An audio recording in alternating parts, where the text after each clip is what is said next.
When the Confederates fire on Fort Sumter on April 12, 1861, the Civil War begins.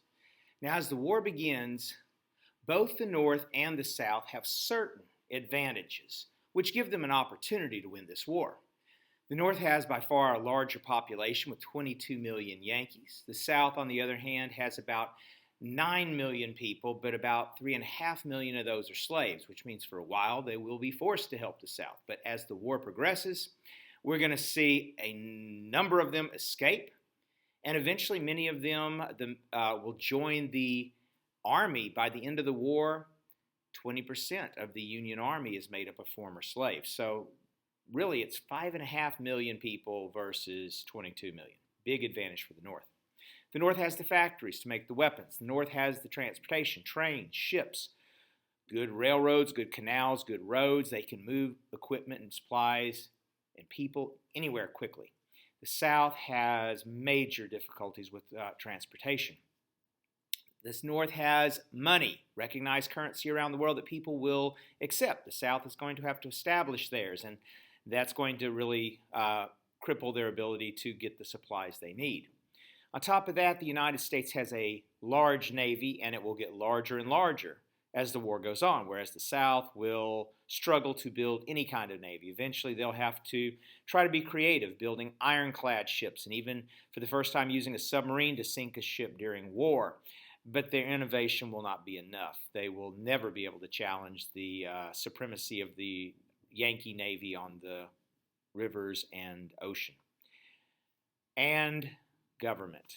The Union has an established government, and on top of that, they have an amazing president in Lincoln who's going to be able to actually keep the Union together.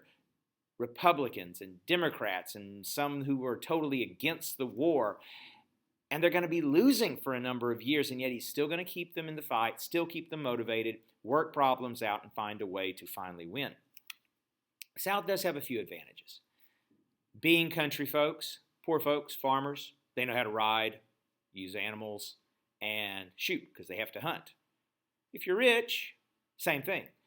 You have leisure time, and what do you do for fun? Ride horses and shoot guns and hunt. So there are plenty of farmers up north, out west.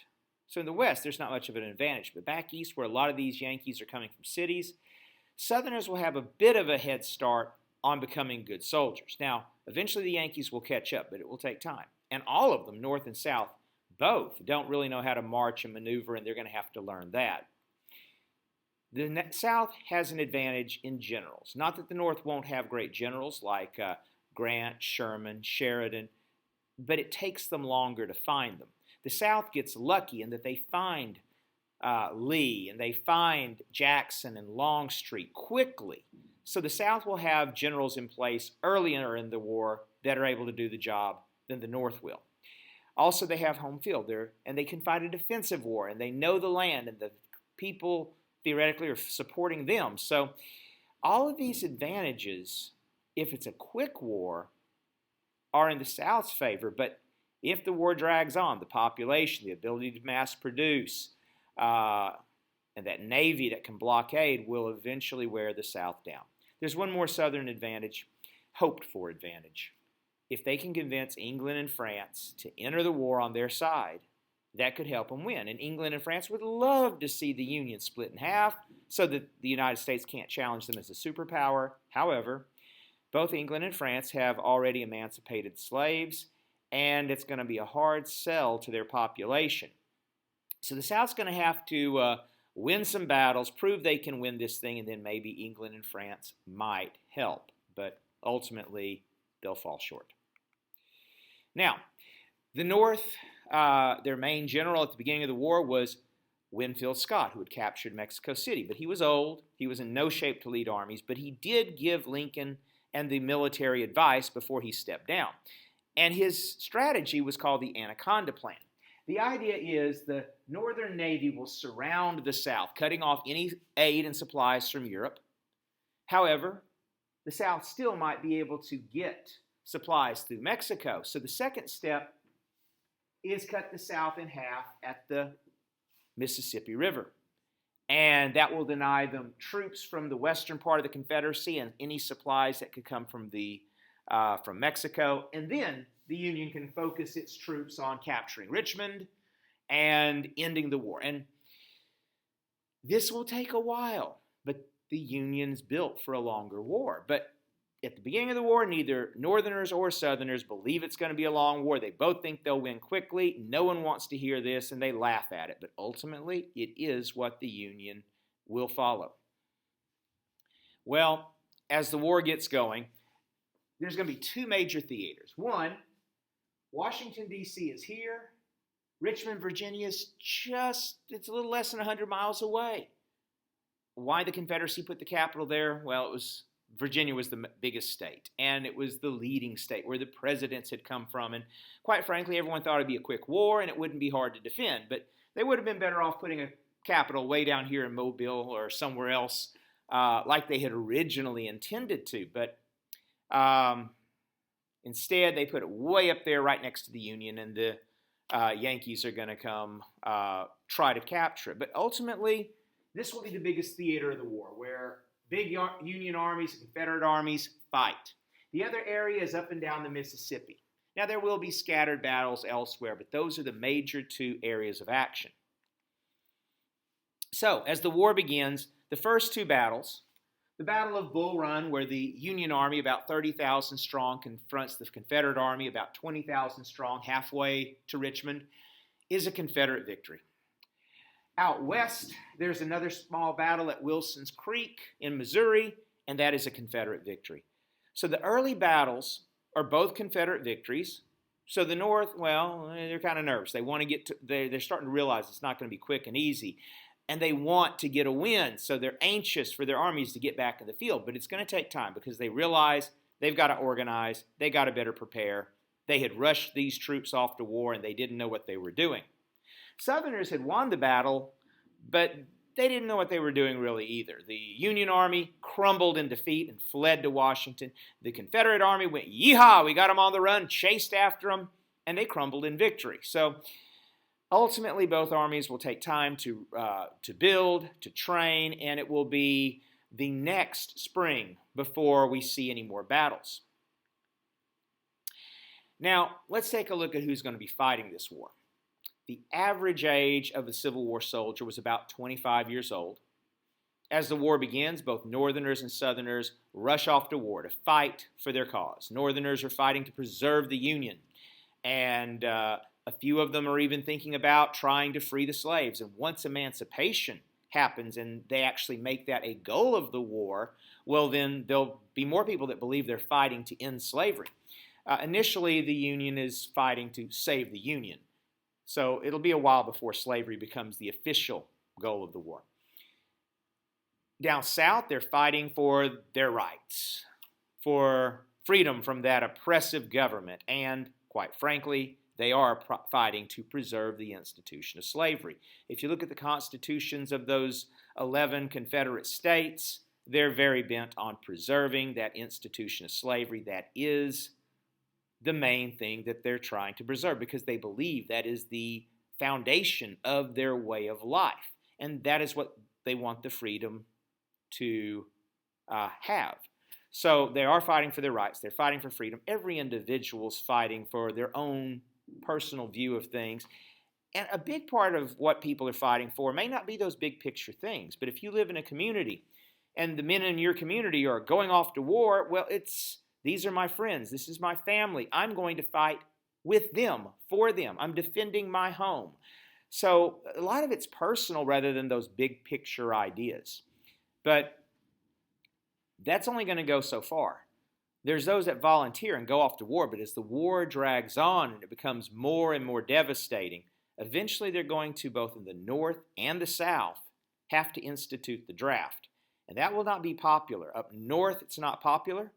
Because some people are against this war effort and they don't want to go fight to force these Southerners to stay in the Union. Down south and in the North both, it's also unpopular because this draft law really targets the poor. Because both the North and the South had an exception. If you were wealthy enough, you could hire somebody if you got drafted to take your place. Whereas if you're poor, you're just stuck going off to war. And we're actually going to see in 1863 draft riots in New York City. Now, another part of that is immigration. Immigrants are coming over. They will be a lot of the people who, some of them willingly go off to fight because it's their chance to become part of this country. Others will kind of feel like it's not their fight. And when the draft starts taking men off to war, it'll be those immigrant communities that are part of that draft riot in 1863 in New York. They've already said African Americans, when they get the chance, are going to go off and fight for their freedom once they get liberated. And 20% of the Union Army will be freedmen by the end of the war. They're also going to be forced to help the South, doing tasks for the Confederacy and keeping the fields growing while their masters are off at war.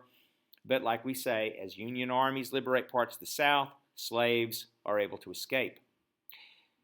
Out on the frontier, and in Indian Territory, Native Americans will have an impact on the war. In Texas and in Minnesota in the north, Native tribes see the opportunity as American armies go back east to kill each other. They go on the warpath and they try to take back some of their land. The North will be able to deal with these uprisings and go crush them.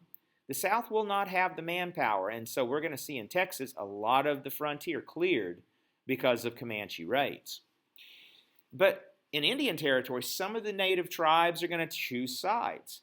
Some of them are going to choose to fight for the South because it was that government of the United States that took their land and forced them out here. Others will look at the Southerners as the one who took their land, and they'll fight for the North. So you're going to see them get involved. Mostly they'll fight in battles, small battles, west of the Mississippi River,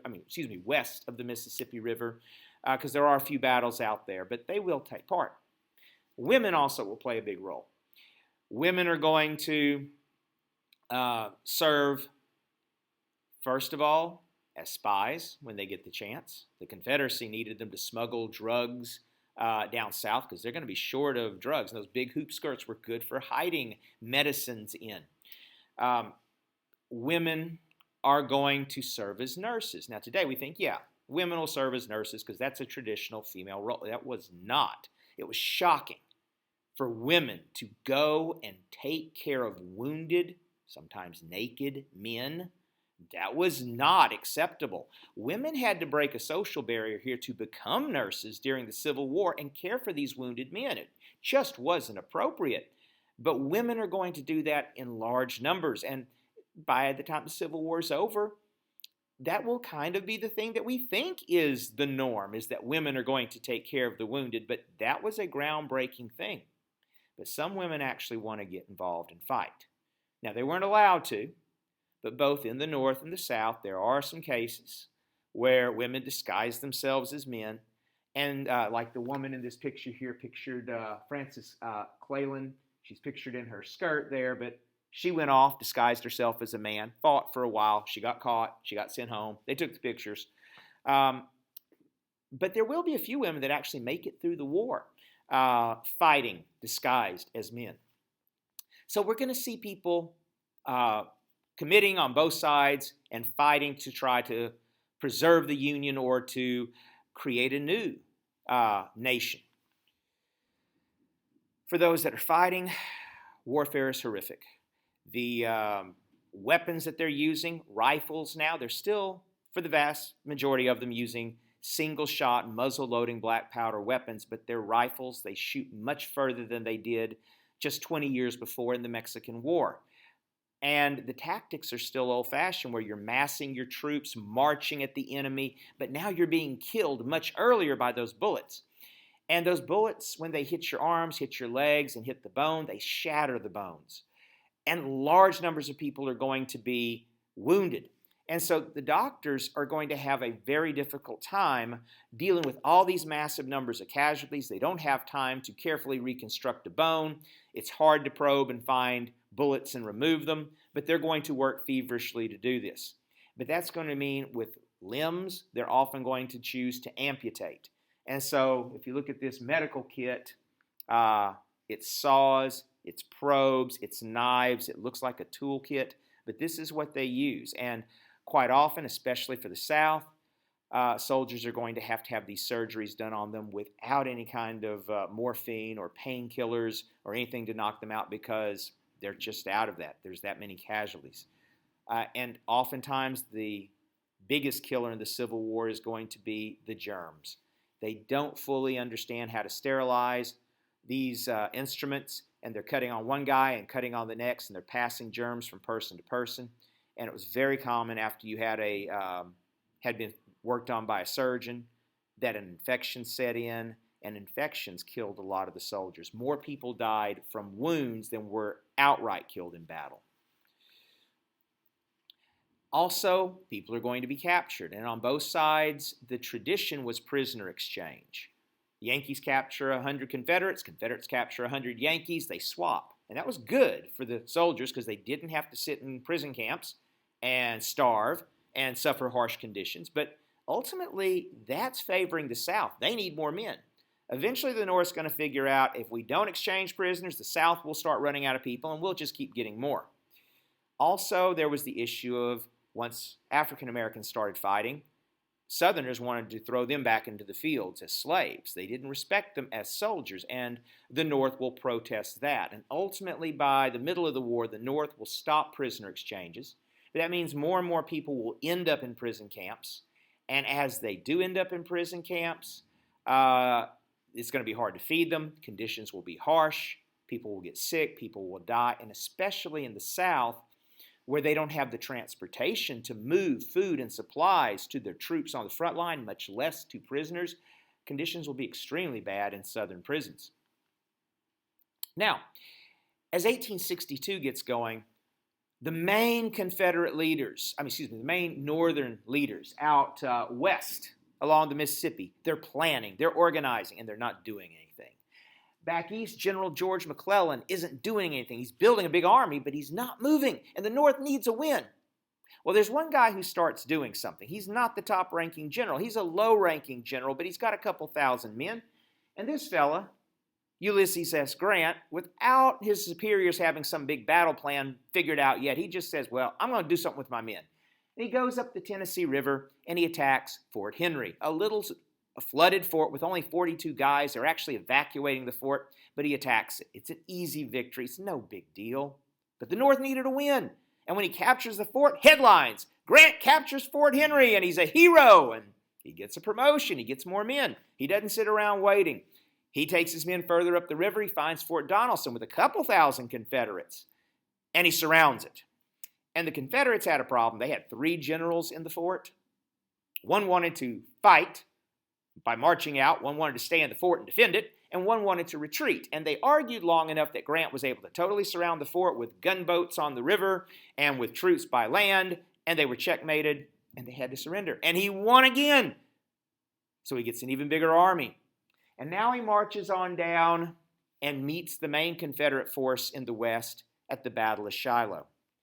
And this is the first really big bloody battle of the war. And they fight all day long. And one part of the battlefield is so intense with bullets flying that they call it the hornet's nest. It's like hornets buzzing around you. Well, during this part of the battle, the Confederates charge and they get driven back. The Yankees charge, they get driven back. And both sides are in bad shape. No one's winning. By nightfall, the Confederate commander, Albert Sidney Johnston from Texas, he hops on his horse and he leads the charge. And they break through the Yankee lines and they're driving the Yankee army back to the river. And it's going to be a disaster. The Yankee army is going to be destroyed. Grant's going to be ruined and he'll lose his command. And the North will lose that great general. But no, as he's charging, he gets shot in the leg.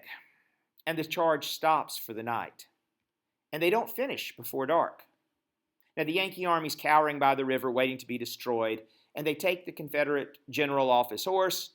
And they put him under a tree, and they wrap his bandage. They didn't make it tight enough, and he died from loss of blood. That's the real disaster for the Confederates here. Not that they lose this battle, but that they lose a general who might have actually been pretty decent. They'll never again find another general out west that seems to be competent enough to lead them to victory. Now, during the night, the Yankees brought up a whole nother army. The next morning when the Confederates woke up to finish winning, there was a new Yankee army, and it drove them off, and Grant barely wins. And his commanding officers wanted to fire him because he almost blown that battle, but Lincoln steps in. He says, no, you're not firing him. I need this man. Unlike the rest of you, he fights. So Grant is going to be able to continue leading troops in the West. And ultimately, they're starting to move towards that goal. Grant's going to be given the command of an army to move down the Mississippi as the United States Navy under Admiral Farragut capture New Orleans and start moving up the Mississippi, and they're narrowing the gap. Now, meanwhile, while all that's going on in the East in 1862, the big battles that everyone's watching back east finally start taking place.